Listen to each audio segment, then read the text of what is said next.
হরে কৃষ্ণ। সুধী ভক্তবৃন্দ, সকলের মঙ্গল কামনা করে শুরু করছি।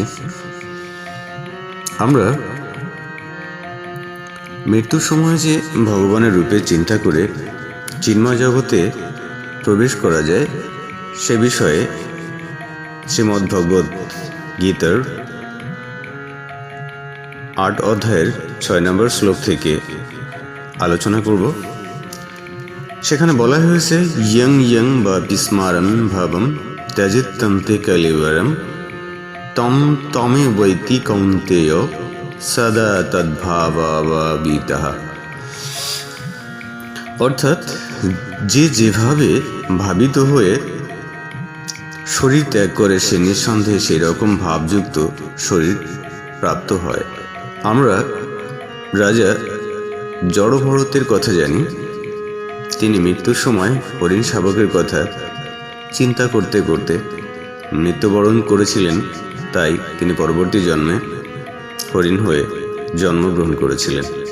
তো এখানে ভগবান শ্রীকৃষ্ণের রূপের কথা চিন্তা করতে করতে অথবা ভগবান শ্রীকৃষ্ণের স্তুতি বা আরাধনা করতে করতে যে ব্যক্তি মৃত্যুবরণ করবেন তিনি বৈকুণ্ঠধাম প্রাপ্ত হবেন, এতে কোনো সন্দেহ নেই। এ বিষয়টি আমি পরে আলোচনা করব। এখন আমাদের অবশ্যই বুঝতে হবে যে জড় প্রকৃতি হচ্ছে ভগবানের বহু শক্তির মধ্যে একটি শক্তির প্রকাশ। বিষ্ণু পুরাণের 6 স্কন্ধের 7ম অধ্যায়ের 31 নম্বর শ্লোকে ভগবানের শক্তির বিশদ বর্ণনা করা হয়েছে।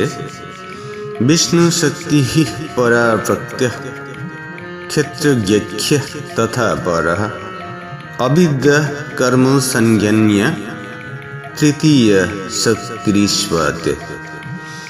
ভগবানের শক্তি বিচিত্র ও অনন্তরূপে প্রকাশিত। আমাদের সীমিত অনুভূতি দিয়ে তাঁর সেই শক্তি আমরা উপলব্ধি করতে পারি না, কিন্তু মহাজ্ঞানী মুনি ঋষিরা, যাঁরা মুক্ত পুরুষ, যাঁরা সত্যদ্রষ্টা, তাঁরা ভগবানের শক্তিকে পূর্ণরূপে উপলব্ধি করতে পেরেছেন এবং এই শক্তিকে তাঁরা 3টি ভাগে বিভক্ত করে তার বিশ্লেষণ করেছেন। এই সমস্ত শক্তি হচ্ছে বিষ্ণু শক্তির প্রকাশ, অর্থাৎ তাঁরা ভগবান শ্রী বিষ্ণুর বিভিন্ন শক্তি। সেই প্রথম শক্তিকে বলা হয় পরাশক্তি বা চিৎ শক্তি। জীবও এই উৎকৃষ্ট শক্তি থেকে উদ্ভূত, সেই কথা ইতিপূর্বেই বলা হয়েছে। ভগবানের এই অন্তরঙ্গ শক্তি ব্যতীত আর যে সমস্ত শক্তি তাকে বলা হয় জড়া শক্তি। এই সমস্ত শক্তি নিম্নতর শক্তি এবং সেগুলি তামসিক গুণের দ্বারা প্রভাবিত। মৃত্যুর সময় আমরা এই জড়জগতে তামসিক গুণের দ্বারা আচ্ছাদিত নিম্নতর শক্তিতে থাকতে পারি অথবা চিন্ময় জগতের চিৎ শক্তিতে উত্তীর্ণ হতে পারি। তাই শ্রীমদ্ ভগবদ গীতায় 8ম অধ্যায়ের 6ষ্ঠ শ্লোকে এই কথা বলা হয়েছে যে ইয়ং ইয়ং বা বিস্মারণ ভাবম ত্যজিত্যন্তে কলেবরম তম তমে বৈতি কৌন্তেয় সদা তদ্ভাবাবিতঃ। যে যেভাবে ভাবিত হয়ে শরীর ত্যাগ করে সে নিঃসন্দেহে সেরকম ভাবযুক্ত শরীর প্রাপ্ত হয়। আমাদের জীবনে আমরা হয় জড়া শক্তি অথবা চিৎ শক্তির সম্বন্ধে ভাবতে অভ্যস্ত। এখন আমাদের চিন্তাভাবনাকে জড়া শক্তি থেকে চিৎ শক্তিতে কিভাবে রূপান্তরিত করতে পারি? খবরের কাগজ, উপন্যাস আদি নানা রকম বই আমাদের মনকে জড়া শক্তির ভাবনার যোগান দেয়। আমাদের চিন্তাধারা এই ধরনের সাহিত্যের দ্বারা আবিষ্ট হয়ে আছে বলেই আমরা উচ্চতর চিৎ শক্তিকে উপলব্ধি করতে অক্ষম হয়ে পড়েছি। আমরা যদি এই চিৎ শক্তিকে জানতে চাই বা ভগবত তত্ত্বজ্ঞান লাভ করতে চাই, তবে আমাদের বৈদিক সাহিত্যের শরণ নিতে হবে। মানুষকে অপ্রাকৃত জগতের সন্ধান দেবার জন্যই ভারতের মুনি ঋষিদের মাধ্যমে ভগবান বেদ, পুরাণ আদি বৈদিক শাস্ত্র প্রণয়ন করিয়েছেন। এই সমস্ত সাহিত্য মানুষের কল্পনা প্রসূত নয়, এগুলি হচ্ছে সত্য দর্শনের বিশদ ঐতিহাসিক বিবরণ। শ্রী চৈতন্য চরিতামৃতের মধ্য ভাগে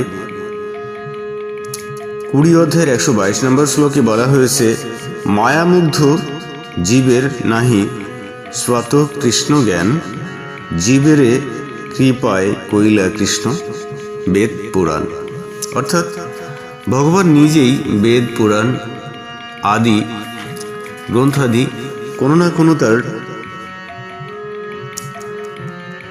উপাসক বা তার ভক্তের মাধ্যম দিয়ে মনুষ্য সমাজে প্রেরণ করেছেন, এই মনুষ্য সমাজের উদ্ধার করার নিমিত্তে।